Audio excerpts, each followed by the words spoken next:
Hello friends, नमस्कार। स्वागत है आप सभी साथियों का एक बार फिर से आपके अपने यूट्यूब चैनल एग्री यूनिक पर। आज की इस वीडियो में हम बात करेंगे सॉइल साइंस के इकाई 1 के बारे में।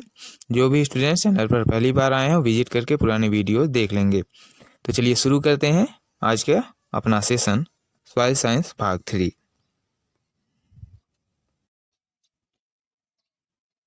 इकाई 1, मृदा विज्ञान। इसमें हम जानेंगे कि मृदा विज्ञान शब्द की उत्पत्ति कैसे हुई है, किस भाषा से हुई है। तो इसमें सबसे पहला पॉइंट दिया है, इसको देखेंगे। सॉइल शब्द की उत्पत्ति लैटिन शब्द सोलम से हुई है, जिसका अर्थ है फर्श या तल, जिसे हम फ्लोर के नाम से इंग्लिश में जानते हैं। यह आरपीएससी के एओ 2009 में प्रश्न बन चुका है और अन्य कई महत्वपूर्ण परीक्षाओं में भी प्रश्न बन चुका है, तो इसे आप जरूर याद रखिएगा। नेक्स्ट पॉइंट देखेंगे, मिट्टी की परिभाषा। मिट्टी की परिभाषा क्या है, इसको ध्यान से एक बार देख लीजिएगा। मिट्टी एक गतिशील प्राकृतिक निकाय है जिसमें 3 आयामी संरचनाएं होती हैं, जो खनिजों एवं कार्बनिक पदार्थों के साथ साथ जीवित रूपों से बनती है। जिसमें पौधे उगते हैं, उसे हम मिट्टी कहते हैं। ये बस याद रखिएगा, यह कहीं पूछा नहीं गया है। नेक्स्ट देखेंगे, मोस्ट इंपॉर्टेंट है परीक्षा की दृष्टि से, एडेफोलॉजी। एडेफोलॉजी क्या है, तो इसमें पहला पॉइंट दिया है, यह फसलों के विकास, पोषण एवं उपज के संबंध में मिट्टी के विभिन्न गुणों का अध्ययन है। तो यह कैसा अध्ययन है, एडेफोलॉजी में किसका अध्ययन किया जाता है, तो फसलों के विकास, पोषण एवं उपज के संबंध में मिट्टी के विभिन्न गुणों का अध्ययन किया जाता है एडेफोलॉजी में। और अगला पॉइंट है इसमें, यह 2 ग्रीक शब्दों से लिया गया है। पहला है एडोफोस, जिसका अर्थ होता है मिट्टी, और लोगोस, जिसका अर्थ होता है अध्ययन करना। मिट्टी का अध्ययन करना एडेफोलॉजी कहलाता है। ऑप्शन और आपका अगला पॉइंट है, एडेफोलॉजी के अनुसार मिट्टी पौधों के लिए प्राकृतिक आवास है। तो जो एडेफोलॉजी में अध्ययन किया जाता है, तो पौधों की दृष्टि से मिट्टी का अध्ययन किया जाता है, पौधों को ध्यान में रखकर मिट्टी का अध्ययन किया जाता है। नेक्स्ट है पेडोलॉजी। तो पेडोलॉजी को देख लेंगे एक बार। इसमें पहला पॉइंट दिया है, मृदा की उत्पत्ति, वर्गीकरण, विवरण का अध्ययन करना पेडोलॉजी के नाम से जाना जाता है। तो मृदा की कैसे उत्पत्ति हुई है, इसका वर्गीकरण कैसे कैसे किया गया है, विवरण क्या है इसका, तो उसमें यह किसमें अध्ययन किया जाता है, तो यह पेडोलॉजी में अध्ययन किया जाता है। नेक्स्ट पॉइंट है, यह 2 ग्रीक शब्दों से लिया गया है। पहला है पेडोन, जिसका अर्थ होता है मिट्टी, और लगोस, जिसका अर्थ होता है अध्ययन।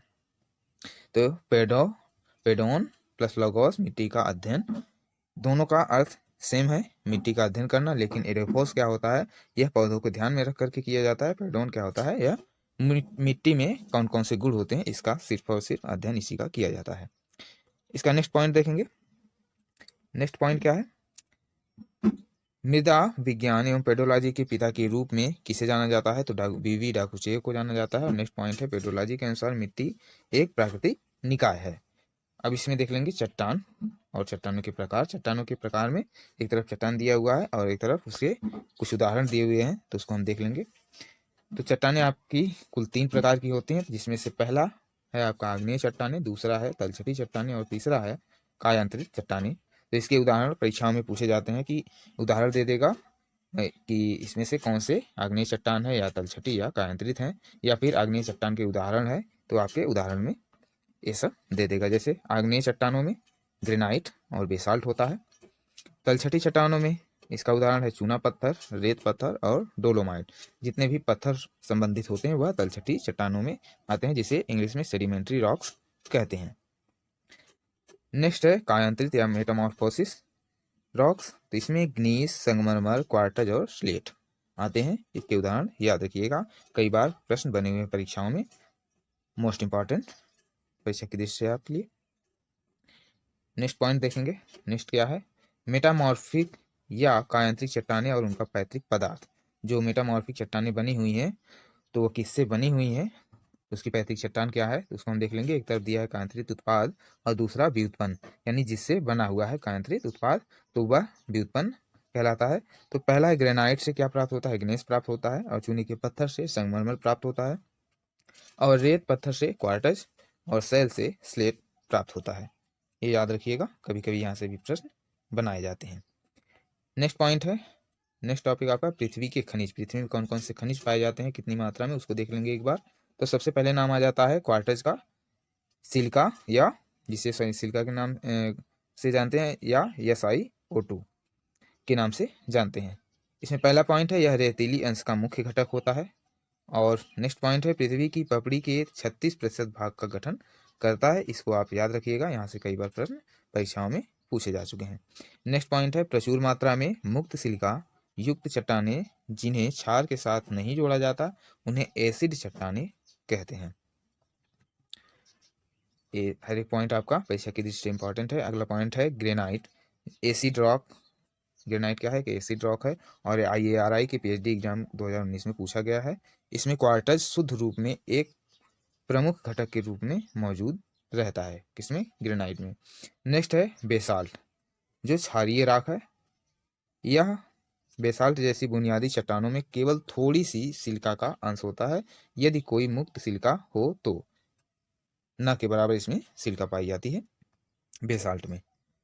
नेक्स्ट है आपका फेल्सपार्स।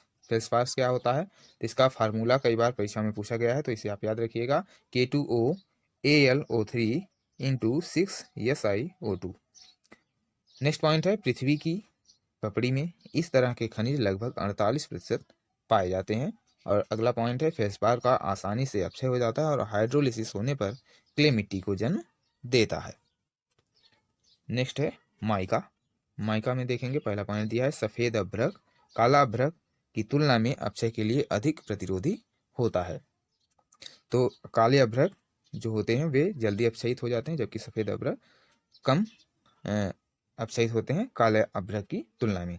नेक्स्ट पॉइंट है, माइका फेल्सपार और अन्य सिलिकेट्स की तुलना में अपक्षय के लिए अधिक प्रतिरोधी है। माइका फेल्सपार और अन्य सिलिकेट्स की तुलना में जो माइका फेल्सपार सिलिकेट्स है, यह जो है अन्य सिलिकेट्स की तुलना में अपक्षय के लिए अधिक प्रतिरोधी होता है। यहाँ ये दोनों मोस्ट इंपॉर्टेंट पॉइंट है, यहाँ से कई बार परीक्षाओं में प्रश्न बने हुए हैं। नेक्स्ट देखेंगे, अपक्षय के लिए प्रतिरोधी खनिजों का अवरोही क्रम क्या है?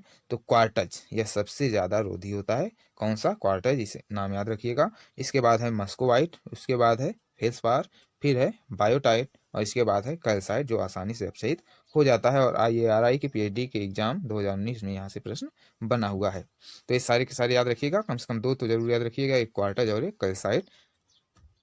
नेक्स्ट देखेंगे, नेक्स्ट पॉइंट है, माइका पृथ्वी की पपड़ी का 10% हिस्सा होता है। यह 2 प्रकार का होता है। पहला है पोटास अभ्रक। पोटास अभ्रक में पोटास अभ्रक सफेद, स्पष्ट और पारदर्शी होता है और मस्कोवाइट अभ्रक के रूप में जाना जाता है पोटास अभ्रक को। नेक्स्ट पॉइंट है मैग्नीशियम अभ्रक, इसे बायोटिक ब्लैक माइका भी कहा जाता है।